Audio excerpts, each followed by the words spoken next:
Good evening, everyone. My name's Carrie McMillan. This is my colleague, Bridget Heap. We're both research associates with Feed My Sheep Foundation. And we thank you so much for joining us for the second part of our Back to School webinar series. So last week, I walked through the Creating a Safe, Supportive, and Affirming School Environment for Transgender and Gender Expansive Students, the legal update and best practices guide that the New York State Education Department had sent out to schools back in June and is encouraging them to embrace this school year. So we hope that this overview and walking through this really helped you to realize how intensely the public schools are pushing an extreme gender ideology and ultimately a gender religion onto the students and staff. So if you didn't get a chance to watch that, I highly recommend you check that out. It's listed on our website under the past webinars section. And it might be a good idea to share that with any parents that you know of school-age kids, as well as tonight's webinar. So tonight, Bridget's going to take the lead and share with us an overview of this major book debate that we've been hearing about in the media over the past year or two. So many parents are calling for sexualized books to be pulled from school libraries so that they can't be read without parental consent. And others say that this is book banning and that all books should be available to all children without censoring. So Bridget's going to help us understand some of the major issues related to this debate so we can be more informed and prepared to stand for the protection of kids. So this is a live webinar. So if you're joining us live and you have any questions or comments, then we encourage you to post those in the comment section of our Facebook or YouTube feed, and we'll do our best to get to those questions. So without further ado, Bridget, we're looking forward to your presentation. All right, thank you, Carrie. So, over the past few years, it's become clear that more and more books containing sexually explicit content are being made available to children, whether that's through school libraries or classrooms, even the public libraries, and then sometimes even through comprehensive sex ed curriculums that will recommend certain books as extra resources. And tonight, what we're going to be doing is we're not going to be looking at book banning as an aspect of this presentation. We're going to be focusing more specifically on identifying if these books actually are appropriate for children and whether or not they should be made available to children without parental consent. So, again, we're not really considering classical books here. You're actually going to see from most of the examples I'm going to show you that they are published after 2000. One other thing I want to mention before we dive right in is just that we're specifically looking at books with sexually explicit content. That means that we're not going to be looking at books that contain gender confusion. We're just looking at the books that contain the sexual explicit content. So, to give you some examples of the types of books that we're talking about, here are two examples. This is actually for elementary school kids. As you can see, Sex is a Funny Word is geared towards ages 8 to 10, and It's Perfectly Normal is geared towards ages 9 through 11. Now, we're actually going to be using both of these books for most of the examples that we're going to use in this webinar tonight, and that's for a number of reasons. First of all, these books are geared towards elementary school kids. So, what that means is whatever content we're going to see in these books, we can expect to see the same content, if not more sexually explicit content in the older high school books. Also, these two books in particular are considered to be sex ed resources, which means that they're claiming to be science based and age appropriate. So, by looking at these examples, you can kind of see where that baseline is for what people are claiming is science based and age appropriate for children. And then finally, we cannot, in good conscience, show you most of the images from the high school books, nor can we read you passages from the high school books just because of how inappropriate they are. Now, all that being said, this webinar is absolutely not meant for children, and I would like to warn you up front that we will be using some words and showing some images that may make people feel uncomfortable. I do apologize for this. We don't do so lightly. We are doing it because we believe that it's necessary to help people understand what children are learning in schools. Yeah, and Here you is mentioned, an Bridget, that they're supposedly research based, and I hope that through what you're sharing tonight, that the audience will see that it's not necessarily that way. That them exposing this material may be going against what the research says is best for kids. So when they yes. say something's research based, definitely always just question that and look at some of that research yourself and use your own parental judgment and discernment, of course, as well. Yeah, absolutely. Good point, Carrie. So these are some examples of the books that are found in high schools. And I will be reading from This Book is Gay, sharing just a couple of excerpts from that book in particular. Now, these books have been found in high schools around New York. In fact, the book that you see in the middle doing it is actually a book that I found recently in a middle school in Brockport. And so I found that very surprising because it's a very inappropriate book for middle schoolers, especially because it's written and geared towards 14 and older. Now, I personally, I am a skeptic at heart. And so at first, when I heard people talking about these books and the content that was in them, I didn't quite believe it. And so I actually checked out all these books from the library and looked at the content myself and found that it was in there. And honestly, it was worse than what some people were saying. So what we're going to do tonight, though, is we are going to look at a very specific question. And we're going to ask, are these books appropriate for children? And so we're actually going to look at both sides of the debate tonight. We're going to look at some reasons why people do believe that these books are appropriate for children, and then the reasons why we believe that they are not. So let's go ahead and jump right into that. And hopefully, to facilitate this, we're going to fill out this chart. So the first thing we're going to look at, are these books appropriate for children? Well, some people say yes. And they say because children's literature should promote child sexual rights and safe sexual exploration. Now, part of this is actually the assumption that children are sexual from birth and they know their sexuality best. In other words, kids are being portrayed as little mini adults, in other words. And when you think about sexual exploration, many of us can probably agree that to some extent this is normal for children.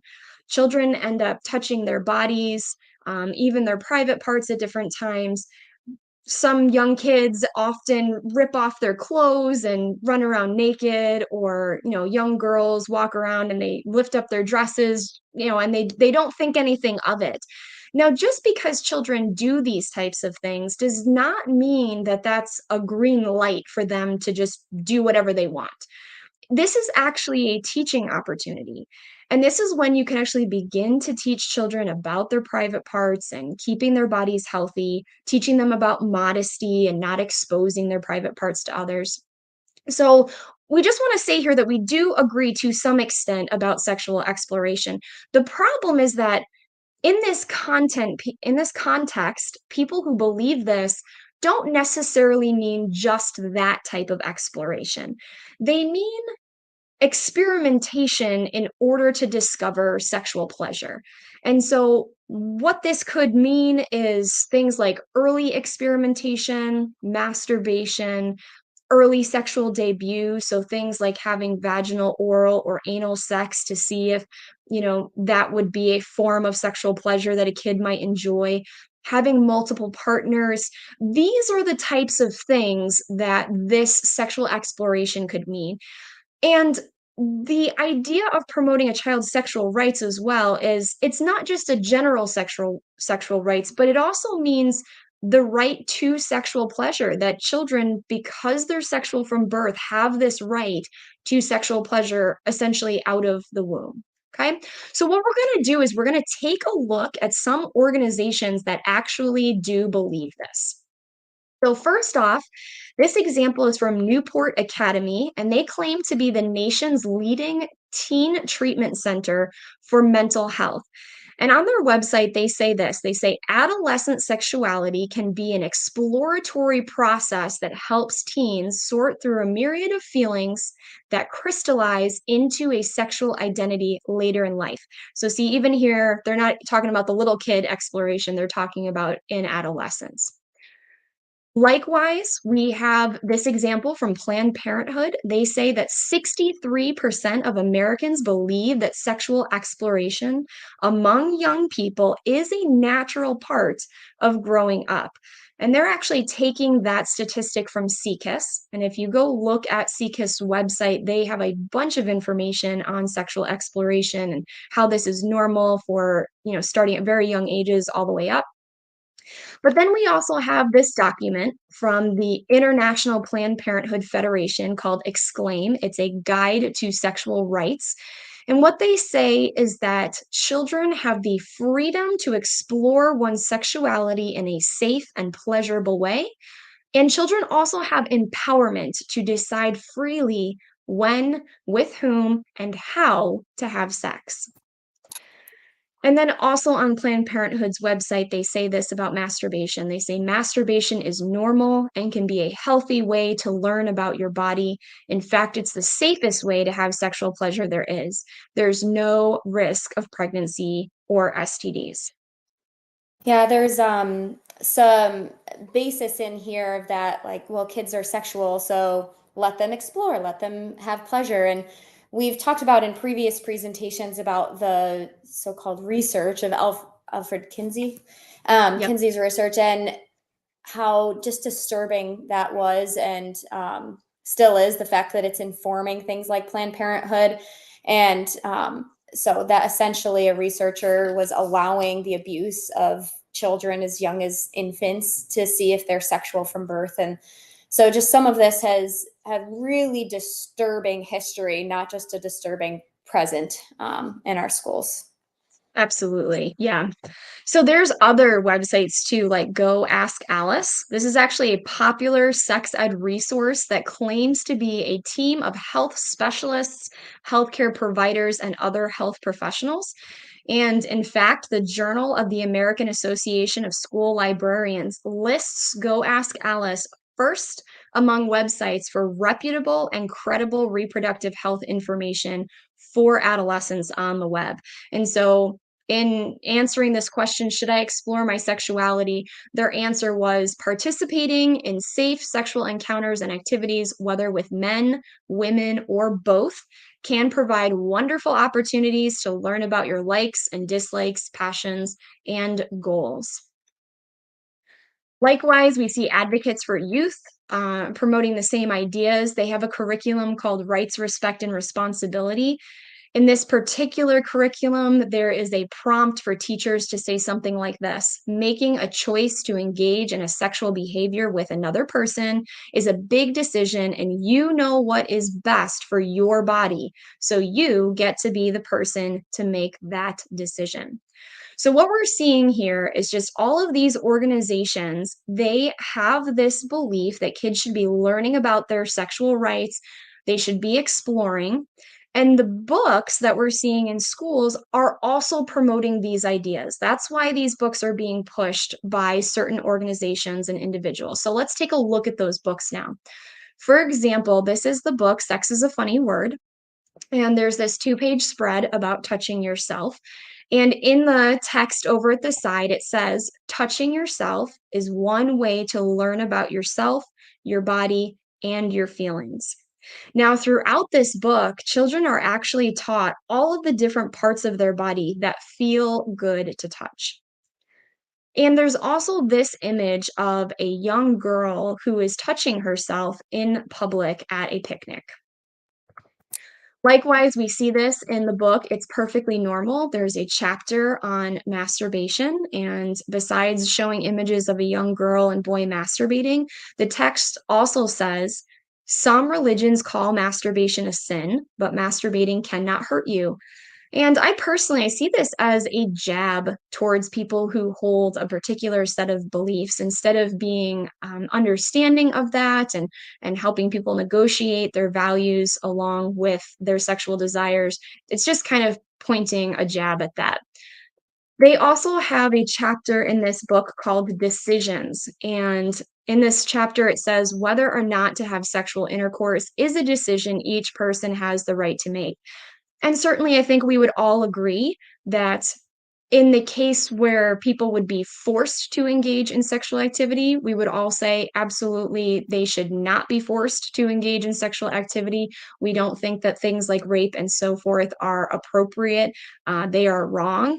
But what we're saying here is that it's not just saying that you have the right to say, no, but that you also have the right to say yes, which means you can engage in it whenever you want. And that's what's being taught to children. Okay. And then also, this example from this book is gay. It says, here is a diagram of a boy. If you are also a boy, you are probably aware of which parts feel nice when you touch them. But here's a rough guide. And just like sex is a funny word, it goes through all the different places that a boy can experiment touching in order to feel pleasure. Now, one thing too that's very concerning about this book in particular is that it teaches kids how to use sex apps if they're interested in kind of experimenting in that way with people out in society. So they say you can upload a tiny picture of yourself into the app. The app works out your location. The app tells you who the nearest homosexuals are. You can chat with them. And then because you're near, it's easy to meet up with them. Yeah, so kind of like our concerns with comprehensive sex ed that we've talked about in previous presentations about how instead of the message being, here are the benefits of delaying sexual initiation, which are many and research based for sure, because it talks about higher academic outcomes and better long life outcomes and stronger marriages and so many things, instead of focusing on that and encouraging children to delay sexual initiation until they're mature and ready and in a committed relationship and all these things. And to Christians, we believe a marriage relationship. It's focused on if it feels right, you'll know it, go ahead, do it. And it's this emphasis Yep. on just go ahead and do it. And here's how, and encouraging Yep. them to go ahead and explore and engage in experimentation. Yeah, absolutely. So these are some of the things that would line up with that perspective of we need to teach kids their sexual rights and we need to let them explore and encourage them to do that safely. So on the flip side, though, we would say no, we don't think that these books are appropriate because the literature does not align with a child's normal sexual development. And when that happens, it can lead to confusion and unhealthy expectations. So, in this case, we're basically saying kids are not little adults. They're not fully developed at the time that they would be consuming the information in these books. And so, it's actually harmful for them to be doing so. Now, I'd like you to imagine a kid, maybe 8 years old. He picks up one of these books off the shelves at his library. And imagine that this little kid just hasn't really had much exposure to these concepts yet. Well, what is that effect going to be on that child? Well, Dr. Miriam Grossman, she talks about this in her book, You're Teaching My Child What? And she explains it this way. She says, large amounts of unexpected information that cannot be easily assimilated into previously held beliefs can be distressing to children. So, in other words, this means kids are unable to assimilate information very well. Too much information too fast can be distressing to a kid. Now, some people here might want to claim then, well, this just goes to show you that we need to give the children more information sooner. But if we actually keep reading Dr. Grossman's book, we're going to see that that's not really a solution either. And that's because children are unable to understand sexual concepts. Grossman explains it this way. She says, be prepared, parents, for some surprises if you follow the expert's advice. One writer described a boy who concluded, if I grew from an egg, I must be a chicken. And then he refused to eat his breakfast. Now, I actually have a personal example of this. So, when I was little, I don't remember exactly how old I was, but when I was younger, I remember going into the grocery store with my mom, and she said something like, oh, I'm not sure I have enough cash for the groceries that we're getting. And I said something like, well, just write a check. because I had this concept that if you didn't have enough money, you wrote a check and somebody else paid for it. Somehow it got covered. And that's because I didn't have a concept yet of what it meant to bank and that your money had to be in your bank account and that your check was connected to that. There was just so much more beyond just the concept of writing a check that I didn't have a clue about yet at that age. And so I had this very weird, distorted perception of it. And children do not have the ability to fully understand those sexual concepts, partly because the cognitive part of their brain is not fully developed, and because they themselves are not fully sexually developed either. For example, some kids think that, kissing could be yucky. My son is 9 and he's actually a germaphobe. He doesn't like other people's feet touching him. He thinks wet kisses are gross. So just imagine like a normal 9-year-old kid learning about sexual intercourse and maybe even some of the more risky behaviors like anal and oral sex. I mean, really, at this age, boys still think that girls have cooties still. So I don't think that they're really ready to hear about all of this stuff. However, if you wait until they're older and they've gone through puberty and they have started to develop those sexual desires and emotions, now all of a sudden you have a construct in which to add these sexual concepts to. They can now assimilate this information into what they personally know and experience. And that's a much better way of doing this so that you're not confusing children, and you're not giving them a distorted view of these concepts. Now, this is not to say that there aren't children out there who can handle more information sooner. That's absolutely true. However, kids should be able to access these books through their parents that think that they're ready for the information, not just blanketing this so that any kid can grab access to it through their schools and their libraries. Okay, so next, along the same topic, is that children also have the inability to protect themselves against disease. And this is specifically for young girls. So, what this means is that experimentation is incredibly dangerous for our young girls, even on just a physical level. And yet, these books are teaching kids to go ahead and experiment. So on page 78 of Dr. Grossman's book, she actually has this image. And she explains the difference between a young cervix, which is what that looks like down at the very bottom, and then a more mature cervix, which is what is at the top. And she explains that because a young cervix only has that one layer of cells, that a young girl who engages in sexual activities is actually more likely to get infections because her body's just not ready to protect her. Whereas the more mature cervix, it's got 30 to 40 layers of cells. It has a much better defense. Now, I found this totally fascinating. So, when a girl actually engages in sexual intercourse, her body knows it and it goes into hyperdrive to begin to protect her. And some people might think, well, that's great. See, then it's no problem that she goes ahead and she experiments when she's younger because her body will catch up. Well, that's not really a good thing because what's happening is that the cells are rapidly developing. And when rapidly developing cells, when they do that, that can lead to a greater risk of disease and cancers. So if this young girl is already infected with something in her first encounter or even soon afterwards, what ends up happening is those viruses can latch onto those cells that are rapidly um, reproducing, and the virus itself can also reproduce. Dr. Grossman explains it this way. She says, because viruses can't replicate by themselves, they must hijack the machinery of the cell hosting them. So their job is facilitated. Hijacking is actually easier when the cell is working at high gear. So, this is a reason why we absolutely need to protect our daughters from any kind of experimentation. Their bodies just are simply not ready for sexual experiences. Now, I understand some people might be thinking here, well, if we teach them how to engage in sexual experiences safely, like using contraception that can help prevent STDs, then they'll be fine. That's not so easily done. And we're actually going to talk about that a little bit later. So keep that in the back of your mind as we go on.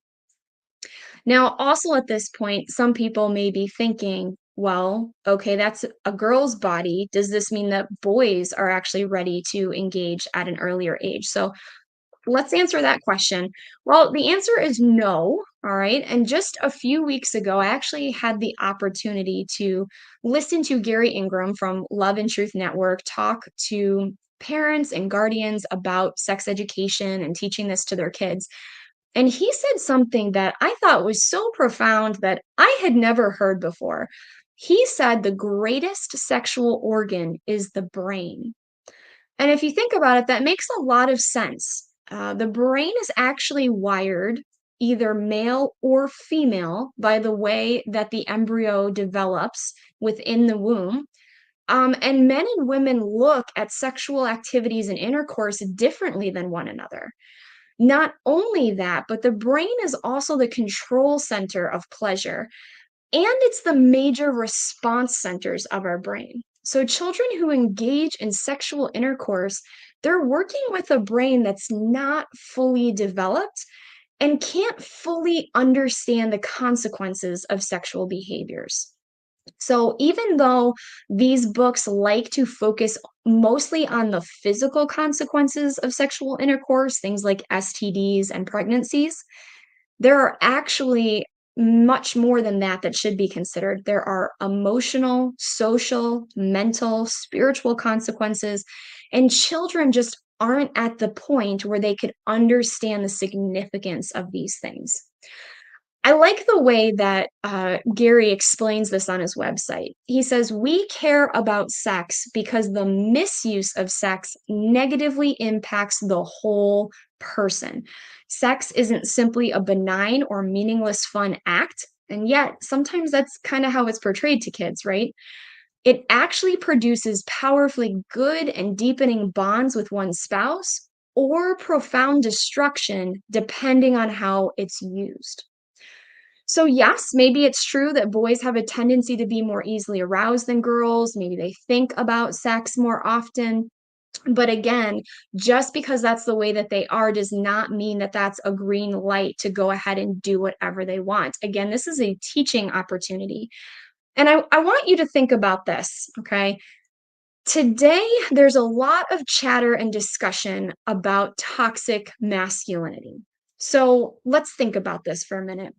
If we have young boys who get easily aroused, they're thinking about sexual things a lot, does it make more sense to teach these boys, go ahead and explore, go ahead and experiment, figure out what it is that you would like to do and what pleasures you? Because if you think about it, what's that really saying? Well, it's really saying, okay, go ahead, see who's interested in having sex with you or engaging in certain particular activities with you as a way for you to figure out how you like to be pleasured and who you're attracted to. Well, I would call that using others. You're using them for your own benefit of figuring out your desires, what you like. And so shouldn't come as a surprise then that there are men out there who have this thought that it's just fine for them to just figure out what's good and what's pleasure and experiment with people and so on and so forth. Whereas on the flip side, instead, you can actually teach these boys at this age to respect themselves, to respect others, to protect girls, help them understand that girls' bodies are not developmentally ready, and so they should want to protect them rather than damage them or just use them for their own pleasure or discovery. You can also teach boys at this age to delay gratification, to have patience, and to put others first and to serve them. I think these are a whole bunch of much better lessons that we could be teaching our boys at this age rather than saying, go ahead and explore and experiment. So as you can see, these are some of the reasons why kids just developmentally, they're not ready at this point, and yet the books are really telling them and teaching them otherwise. Okay, so now let's move on to the next point. So again, back to this question, are these books appropriate for children? Well, some people would say yes, because children's literature should promote sexual diversity. So again, let's look at a couple of examples. We see this in this pamphlet from International Planned Parenthood Federation that societies that celebrate all forms of diversity, this is what children are entitled to. They are entitled to these societies that celebrate all forms of diversity, and this includes sexual diversity. Remember, this is a guide to sexual rights. We also see this with amaze.org. Amaze.org actually has a bunch of videos on sexual orientation and identity, and they're even hosting an educator talk for homeschooling families. That's called Health Education and Inclusivity in Homeschooling.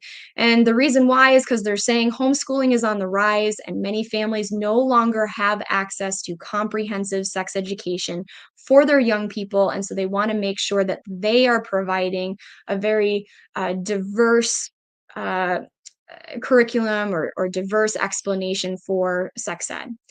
And so, again, we're seeing that there are organizations, activists, individuals who believe this, and then we see it reflected in the books, which is why these books are being considered as being age appropriate. So, one example here is it's perfectly normal.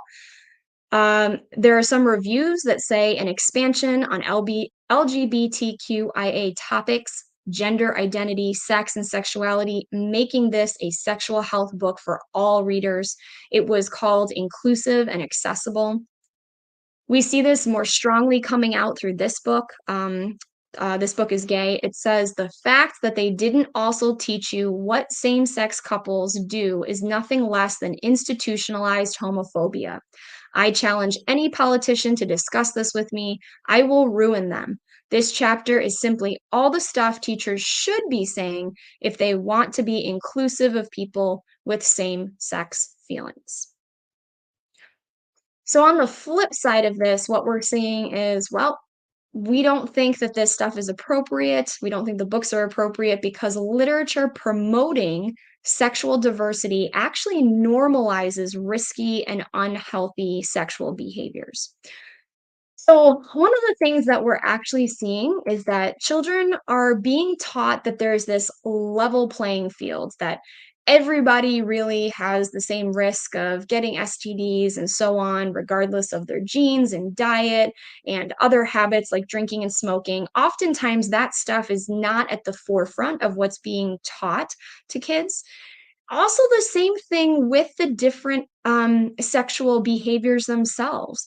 They try to just promote the idea that, well, everybody's probably going to have an STD at some point in time, and they just try to like level that playing field. But diversity does not mean equality.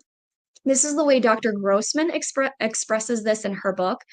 She says the varieties of sexual expression carry vastly different risks, especially for the transmission of HIV.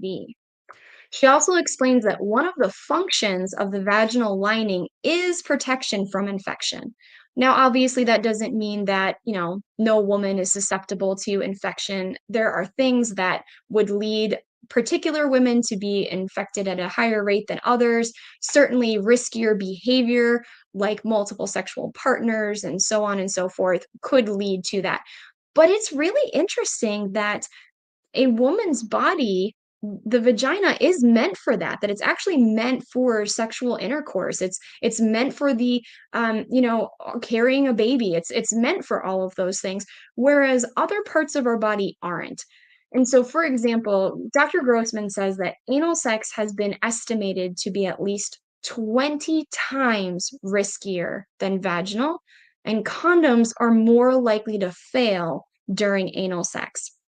And this can actually happen because The anus has a much thinner lining than what the vagina does. It has less cells, so it tears more easily. Infections can penetrate the cell walls more easily. And so that's why it is a much riskier behavior. Now, there was actually a study published in the American Cancer Society journals about the risks associated with oral sex. And there was an article about this study written in the Cancer Health website, and it explains it this way.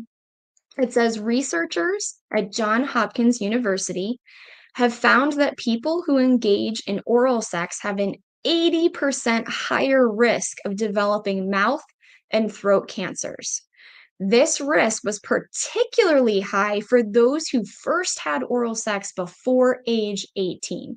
And this is what we're talking about. We're not talking about what adults choose to do. We are talking about influencing children to normalize and accept these types of risky behaviors. They are at so much more of a risk than when you're older. And so, this is why it should be important to teach kids that they are at a much higher risk. And also, those who had multiple oral sex partners are going to be at a much higher risk as well. Now, of course, some people would want to ask the question, well, what about masturbation? And it's certainly true that you cannot transmit an STD to yourself and you cannot get pregnant by yourself. But again, we shouldn't just focus on the physical risks of engaging in sexual activities. There are other risks involved too. So, what are some of these risks associated with masturbation? Well, first of all, people can get used to a particular sensation during masturbation that their partners cannot duplicate, making it so that they are unable to engage in fulfilling intercourse with their partners. And Dr. Ian Kerner, he's a sex therapist. He actually warns about this in some of his books and videos that he has. But masturbation is often also used as a coping mechanism, and it can become compulsory, meaning that it's going to end up interfering with life. The Sexual Recovery Institute explains it this way. It says that compulsive masturbators utilize sexual self stimulation as a means of self soothing and disassociating from uncomfortable feelings. Typically, these individuals are people who struggle with underlying emotional or psychological issues, such as early life or profound adult emotional trauma, anxiety, low self esteem, poor social skills, and depression. They learn, usually as adolescents, to use masturbation as a means of coping with stress and masking emotional pain. Eventually, masturbation becomes their primary coping mechanism, their response to any and every issue, including problems as simple and seemingly benign as boredom. Now, some people here might want to say, well, that just seems like it only applies to people who struggle with their mental health. Well, isn't that what's happening today to our young people? Aren't our adolescents just struggling with a mental health crisis right now? And so, what this is saying is that if these kids who are really struggling with their mental health get into this habit of using masturbation as a coping mechanism, there can be severe consequences to this. And as a matter of fact, the Sexual Recovery Institute actually explains that compulsive masturbation continues despite negative life consequences, such as the following, such as non existent or significantly decreased sexual intimacy with others, which is what we mentioned earlier with Dr. Kerner, social isolation and loneliness, depression, anxiety, relationship problems, hours, sometimes days lost to sexual fantasy and porn use and masturbation, physical harm to genitalia, drug use or drug addiction relapses in conjunction with masturbation, and then finally, sexual dysfunction such as erectile dysfunction or delayed ejaculation. So we are seeing that these books are promoting and normalizing these risky behaviors. And one of the ways that they're actually doing this too is through something called social norming. Now, Carrie, I know that you've actually had some experience with social norming as a counselor. So can you actually explain what that is and how that works?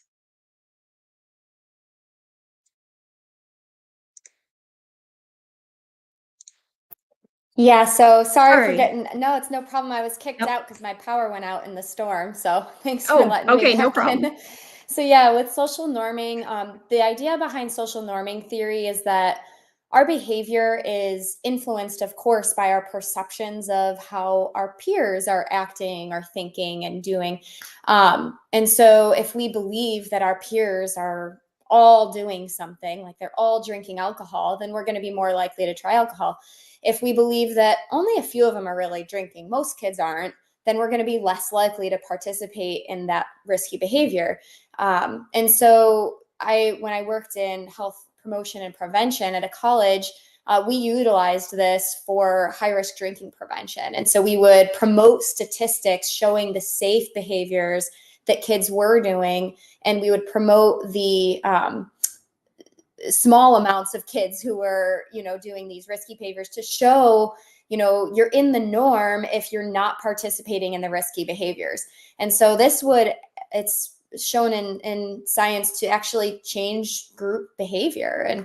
And so we did this related to alcohol and drug use. But whenever I see this normalization of these risky sexual behaviors, I'm just constantly thinking the same thing is happening. And similar, last week we focused on the gender issue. And that's the same type of thing. The more we promote that this is normal, this is good, this is what everyone's doing, the more kids are going to participate in those things. So, that's really concerning to me. And I think that we should be just concerned about what types of behaviors we normalize for kids. Yeah, so this could be used in a good way, but it also could be used in a bad way. And, I personally would like to think that they're not intentionally using this as a method to sexualize kids or get them to be involved in particular activities. But yet, when you see examples like from this book, I have a tendency to think no. So, for example, in this book, it's perfectly normal. They say people of all ages masturbate: babies, kids, teenagers, grown-ups, and the elderly. Girls and boys often start to masturbate at puberty, but many start beforehand.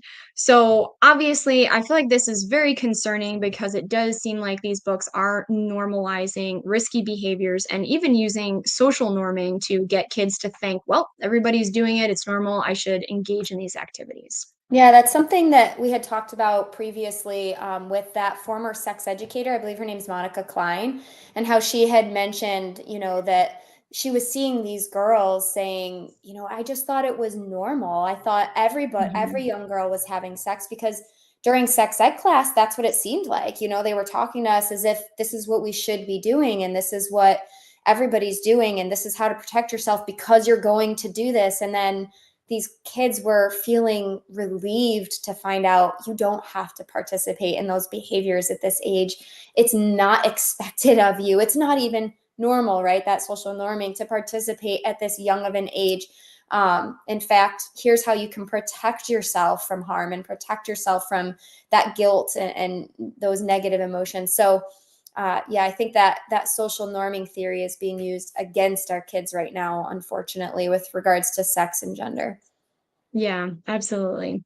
Okay, so moving on to our last part of the debate here. Again, if we go back to this question, are these books appropriate for children? There are people that would say yes, because children's literature on sexuality should be comprehensive.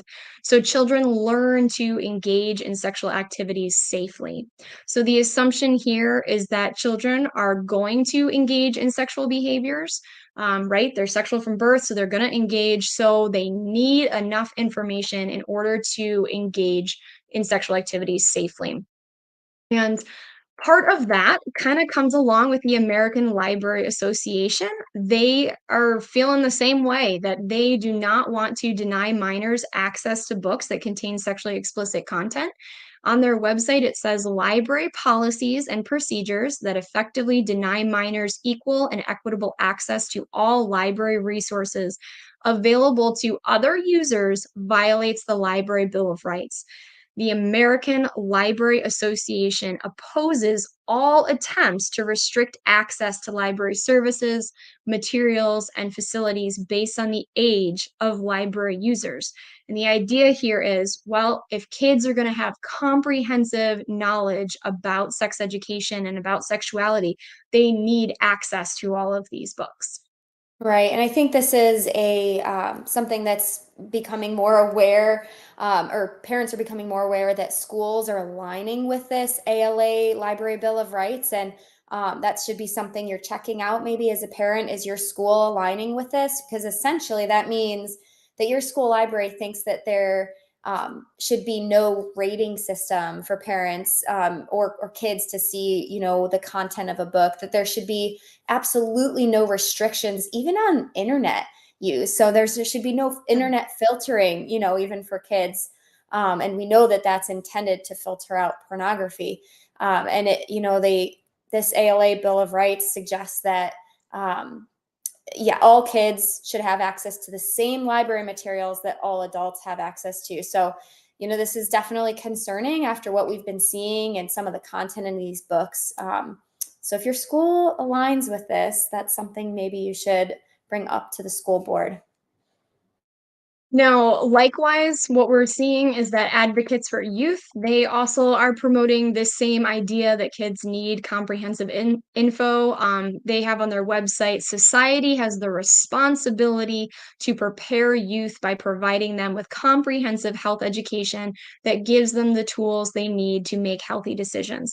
So again, we have organizations, activists, they believe this way. So then they promote these books because these books are saying the same thing.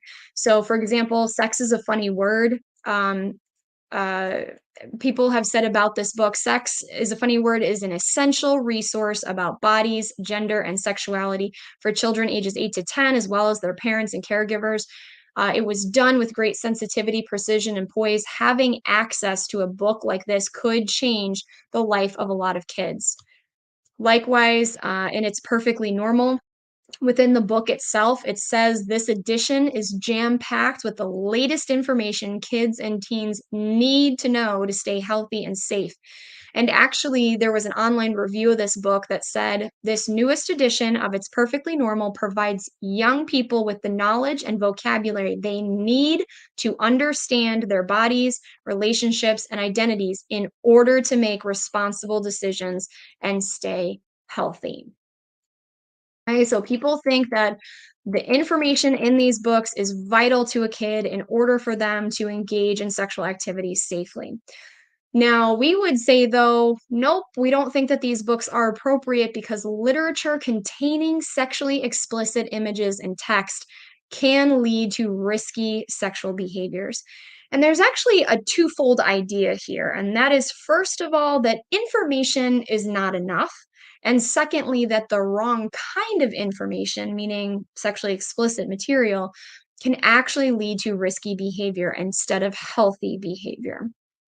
So, uh, let's look at this first idea. Information is not enough. No matter how much information is given to a child, they are not mentally capable of making wise decisions because the cognitive part of their brain actually isn't fully developed.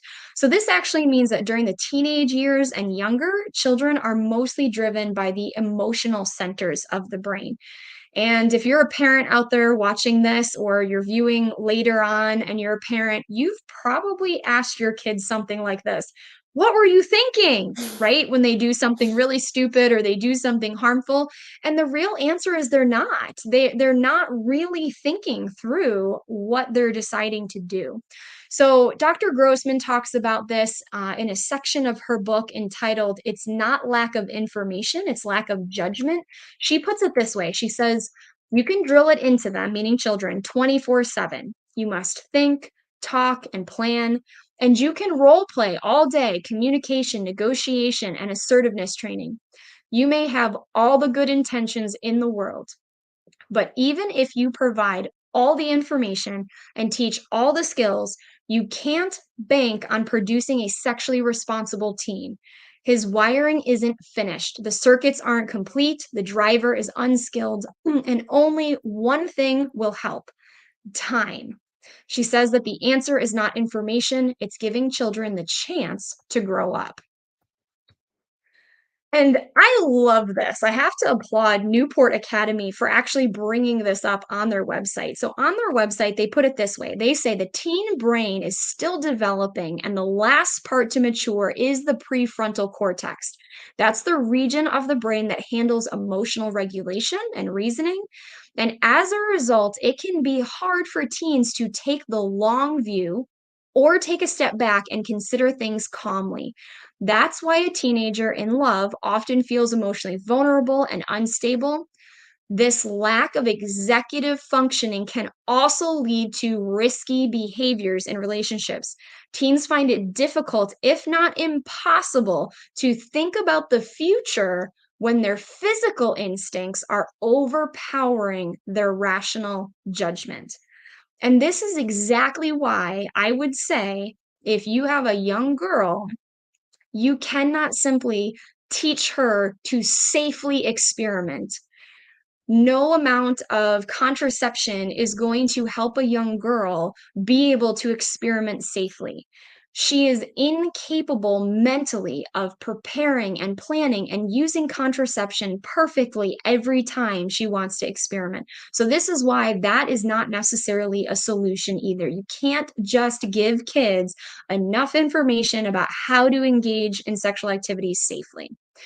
Now, I personally love this book. I highly recommend this book, Good Pictures, Bad Pictures. It's actually a read aloud book to children, which explains pornography in a very informational and age appropriate way.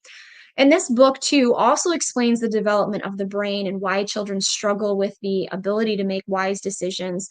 And it even offers some tactics for helping your children to stay safe if they ever do encounter sexually explicit images. Now, just like information is not enough, the wrong information can also lead to risk taking. So, there was a study published in 2017 in the National Library of Medicine that says that exposure to sexually explicit materials during early adolescence can cause risky sexual behaviors like early sexual debut, inconsistent condom use in safe sex, and multiple sexual partners. Now, what I found very interesting about this particular study is they said that their measure of sexually explicit material included mostly non internet related media. So I found that very interesting. So, this study basically is saying that we need to help children avoid sexually explicit material because it's leading to all of these risky behaviors. And in that, I would include that the books that we've been talking about tonight, they have sexually explicit content in them that we really need to help kids avoid. Now, to just summarize this section, then, it's not just that we need to give kids more information, okay? It's actually that kids need parenting instead. And one of the things before we close up here is that I just want to point out that many of these books, they actually cast parents negatively. So I want to share an example with you really quick from this book, Sex is a Funny Word. So this is a two-page cartoon here where a young girl, she actually comes home from school and one of her dads says, how was school? And she says it was great. I heard some kids talking about bleep. What does bleep mean anyway? And she's clearly saying a swear word, and the one dad gets really upset and don't say words like that, and she's like, that's not really fair, I don't even know what it means. And he sends her away to her room to go do her homework and says we'll talk later, and she storms off, and he's angry and she's angry. And the very last picture there is the dad talking to his partner, and he said, who the bleep taught her that word? And so this is very clear that in these books, parents are often portrayed as hypocritical. Maybe they're being portrayed as ignorant or embarrassed by these subjects. Maybe they're being portrayed as being angry. But the message is that your parents might not be safe to talk about these issues with. And so one of the things that I had ended up reading on a major sex ed website, and I think it was Planned Parenthood, but don't quote me on that.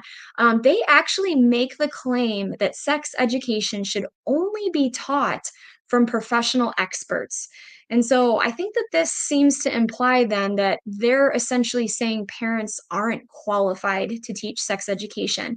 And yet, the US Department of Health and Human Services say that parents are the most important influence on a young person's decisions about relationships and sex, even more important than friends and siblings or the media. So, parents and guardians out there, if you are listening, it is so important and so vital that you be a part of your children learning about their sexuality and sex education. So, despite what the sex ed experts are saying, that kids know best, I actually believe that all reasonable, caring, and loving parents, you know best and can help your child navigate their sexuality in a much healthier way, and help them know what resources to look at and help them through all of this. So I do encourage you to engage in those conversations with your kids. Now, we are certainly running close to time here, so I just really quickly want to summarize that there are two sides to this debate about if these books are appropriate or not for children. On the one hand, they say yes, because children's literature should promote child sexual rights and safe sexual exploration. And remember, we're talking mostly about the right to sexual pleasure and exploration that leads to discovering your pleasure. Whereas we would say no, literature that does not align with a child's normal sexual development can lead to confusion and unhealthy expectations. Whereas on the other side, people are saying, yes, these books are appropriate because children's literature should promote sexual diversity. Again, we're saying no, literature promoting sexual diversity normalizes risky and unhealthy sexual behaviors. And then finally, some organizations and people are saying, yep, these are appropriate because children's literature on sexuality should be comprehensive so children learn to engage in sexual activities safely. Whereas we would say, no, literature containing sexually explicit images and text can actually lead to risky sexual behaviors. Now, before we want to close up, I just want to leave you with a call to action. And so, what I want to encourage you to do is take a look at booklooks.org. On this website, they have a rating system so that you can understand what type of content are in these books. And if you think about it, this is very similar to movies, right? They're rated G, PG, PG-13, R, and so forth. And so the books are rated in a similar way. And then you can actually go to a whole bunch of different books and read the controversial content and the sexually explicit content. You can actually read it for yourself in there. Now, if you are skeptical like me, you can still check those books out at your public library and see for yourself that that content is in there. But then what we would encourage you to do is to go to gofollette.com, where you can actually look through different school districts and see their digital database for what books they are providing for their kids. Now, not every single school district are you allowed to access. Some of them do require a password, but a lot of them you can. And so it's worth taking a look. Now, again, if you're also skeptical, like you're not really sure it's in your kid's school, you can do what's called a Freedom of Information request. And you can see, if that school has purchased that book and has records of donations and so on and so forth. So, all right, that is a whole lot of information about this debate. Yeah, and we really appreciate all of that research that you did, Bridget. And just a point that I wanted to make on that last chart that you were showing, that summary chart, is we're not against kids accessing the right sexual information, even in printed form, right? And so there should be Yeah. education at the appropriate time. And most often, parents know what that appropriate time is for their kids. And the parents should be the ones that are allowing certain information that could otherwise be harmful to them. We talk about a parent's right to protect their kids from a lot of things, maybe violent video games at a young age, or whatever it is. And if explicit content could be harmful for a kid, ultimately it should be the parent's decision when their kid is ready. And that's why usually this has gone away in most circumstances now, unfortunately. But it used to be that when sex ed was happening, the parents would be informed so that they knew, usually it was fifth grade for that intro, how is my body changing puberty lesson. they would know that it was happening so that they could talk to their kids about it and help inform that at home. And then the school would supplement what the parents were doing, and the parents would understand what was happening. And, that's just gone away now, where kids just have this free access to all of this explicit books. And I just want to clarify, hopefully you saw from the examples, most of this is not just sex ed books. These are explicit books talking about really sexual encounters between children or children and adults, and all sorts of really horrific language and images in these books. So ultimately, I hope that you all learned as much as I did from when I, learned this from Bridget, and really appreciate all that you did. So this will be available online, so you can watch this on our website or on our YouTube channel. We'll also post a link to it on our Facebook. I don't think that it was able to go live on our Facebook page, unfortunately. So we will post links, and we hope that you share it with others, and that you all have a wonderful evening. Have a great night.